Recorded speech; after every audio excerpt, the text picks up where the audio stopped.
everybody, I'm Bree the Plant Lady. And I'm Aiden. I'm Abby.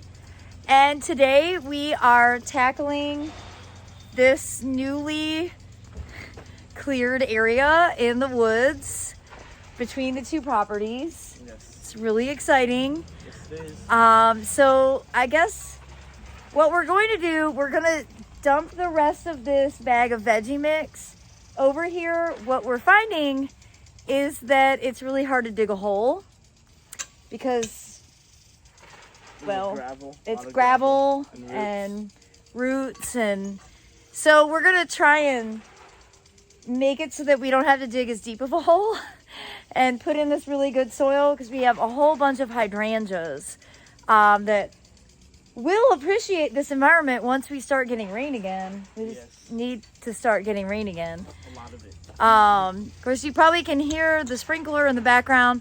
We do have a bunch of hoses attached so that we can water everything in the meantime. And I want to turn the camera around and show you what we've already gotten accomplished back here as far as just making this look neat and tidy for the new neighbors that are moving in on that property behind us. Well, as you can see, with all those privets removed, this was like a huge blank slate. So I did get a bunch of hydrangeas planted here, and I think in theory this is going to be a good place once they're established. They are going to be inundated with water when it does rain, but I think that overall they actually like that condition. On the higher area, this berm, I went ahead and planted rhododendron, evergreen rhododendron. And these will ultimately grow quite large and basically be a screen between the two properties. We haven't met the new neighbors yet, so we want to be as neighborly as possible. Hopefully we'll be friends, but you know, it's important. Shed painted this color isn't so bad. It doesn't, but it looks like it was placed in the middle of nowhere. Yeah, it does, because look, it used to be surrounded by plants, and now it just feels like it's in the middle of the yard. But I don't think we're going to move the shed. No. All right, so we're going to put out some soil cube, get some holes dug, and then mulch. And basically we're just going to use the mulch as much as possible just to kind of cover up. We're not going to mulch this area where water will flow, but we're going to mulch all around the shed and along this edge of the berm, just to really identify what's cultivated and what isn't. All right, we'll put it on time lapse for everybody to watch us work.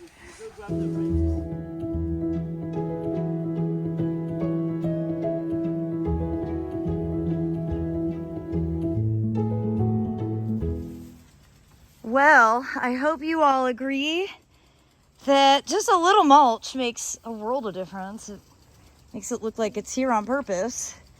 And of course, we'll end up getting lots of cool plants, but this is probably going to stay a utility area, and my goal is to replace the roof and actually make the roof have a bigger profile, so there's covered space on 3 sides, and maybe a little covered space over the eave of this, the entryway.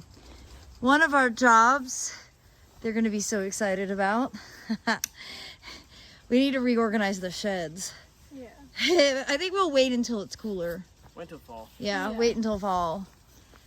So you can see hydrangeas, rhododendrons, and then we did more hydrangeas over here on the edge of the boat shelter. And of course we used the extra veggie mix, and that really helped compensate and make it so we didn't have to work too hard to dig such a deep hole. And now that it's mulched, it actually looks like it's here on purpose. And well, we'll make our way through the woodland and mulch the beds to help retain moisture, because now that we haven't had substantial rain in a few weeks, things are actually pretty dry. And I'd like to not have to ever irrigate this area, but to get things established, we might actually have to run the sprinkler in the woodland, which is something I never thought I would say. Well, everybody, I hope you'll be inspired by our progress. I think these two have earned some boba tea, and I don't drink it. and some snuggles with cats because they've recently opened a cat cafe, and I bet they have drinks other than boba tea. Yeah. Because I can't have it either. Yeah. So I do hope you'll subscribe so that you will stay in the loop as we continue to make progress, basically reinventing these woodland swampy areas. You know, we've got big plans, and I think we've made an incredible amount of progress. A month ago, that was just a solid wall of privets and invasive vines and things. And so the fact that we're standing here right now is massive progress. And we were just saying, I wish we'd done it 10 years ago, because we could have all benefited from this if we had done it earlier, but better late than never. All right, everybody, happy gardening. Thanks so much for watching.